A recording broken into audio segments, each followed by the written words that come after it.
Tapi pada saya minat dengan Land Rover, saya minat dengan design dia.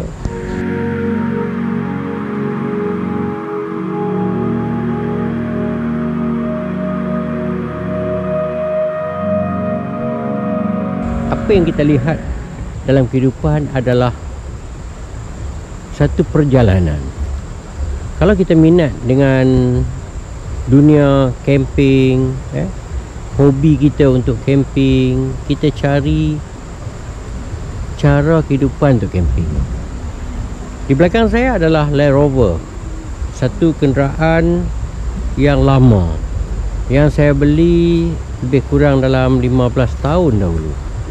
Kenderaan ini memang tersadai dari sebuah jabatan kerajaan yang lelong. Murah lah waktu itu saya beli. Pada hakikatnya orang kata gila lah beli kenderaan yang dah buruk, beli kenderaan yang dah terpakai.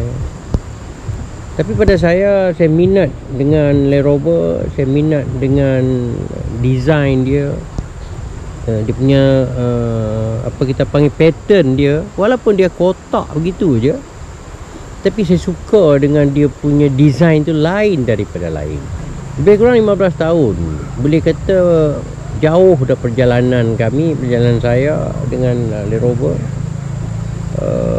Tapi saya tak pernah ada perasaan takut dia rosak di tengah jalan. Saya takut dia akan buat hal.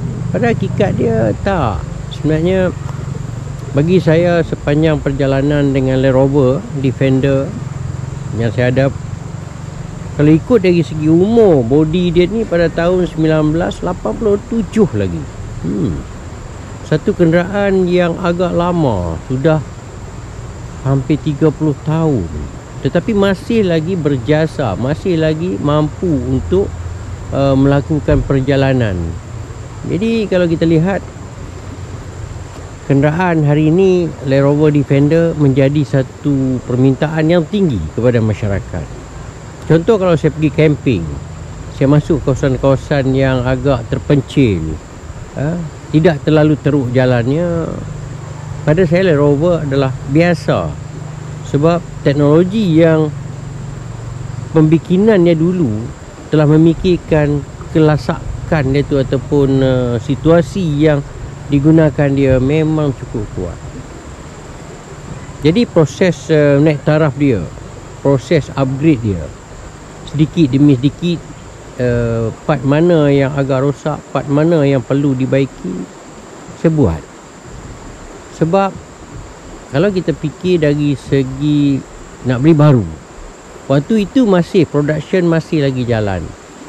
15 tahun dahulu masih ada pengeluaran produk Land Rover sama sebiji pattern ini. Tetapi bagi saya, bila saya dah beli yang agak buruk dan dibuat balik, naik taraf balik, upgrade balik, repainting balik body dia, and then tukar part mana yang agak-agak tidak tidak tahan lagi dah. Jadi benda tu mendatangkan satu kesan sifat sayang kepada jentera ini lebih mendalam. Sebab kita buat balik, kita dah korek dia daripada terbenam dalam tanah, dan kita naik, kita cuci dia, kita proses, hidupkan dia kembali. Makan masa yang berbulan-bulan sebenarnya. Dan part mana yang perlu ditukar, kita tukar. Dan saya cuba untuk melakukan perjalanan jarak pendek, jauh dan makin jauh, sehinggalah saya boleh beround Malaysia, saya boleh pergi sampai ke luar negara.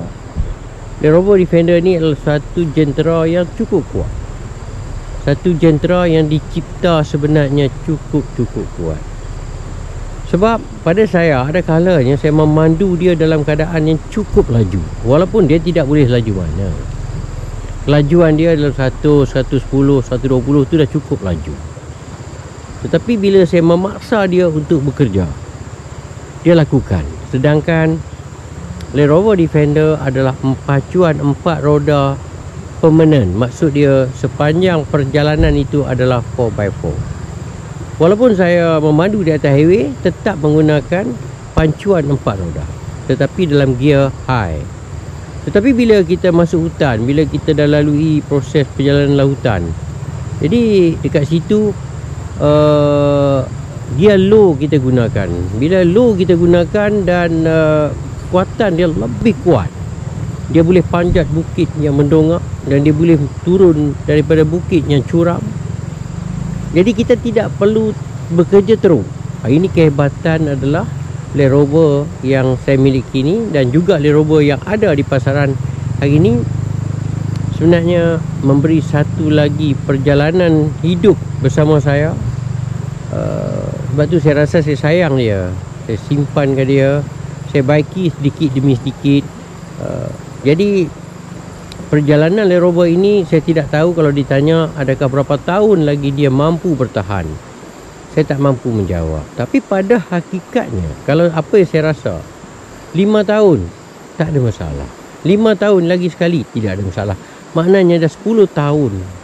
So saya pula yang adakah mampu untuk menjadi pemandunya ataupun hanya simpan untuk dilihat saja. Pada hari ini, nilaian dalam bentuk harga, nilaian dalam bentuk wang ringgit. Untuk membeli sebiji Land Rover begini adalah terlalu mahal, sebab permintaan terlalu tinggi. Jadi produk pula, kereta pula dah terhad sebenarnya, dah tak banyak dah. Kalau kita cerita, oh banyaklah di Cameron Highland Land Rover, tetapi cuba kita tanya, sebiji harga yang tersadai di tepi jalan berapa puluh ribu yang nak dijual. So maknanya kita tak mampu, pasti kita tak mampu. Sebab tu bila saya dapat memiliki lebih kurang 15 atau 16 tahun dahulu, jadi bagi saya dia tetap kekal dengan saya. Tak tahulah sampai bila, insyaAllah. Sebab jiwa saya jiwa camping. Saya suka masuk hutan, saya suka tepi pantai. Jadi di dalam saya dah desainkan bentuk untuk light camper yang saya boleh tinggal di dalam, tidur dalam. Jadi relax, santai. And then saya bekalkan dia dengan jana kuasa seperti bateri, lipo. Proses itu adalah memberikan naik taraf dia, sehinggalah saya pakai panel solar untuk generatekan tenaga elektrik dalam Land Rover ini. Mungkin ramai macam kata, buat apa bersih buruk kan. Tapi pada saya, ia adalah my friend yang paling dekat dengan saya. Memang saya suka dia.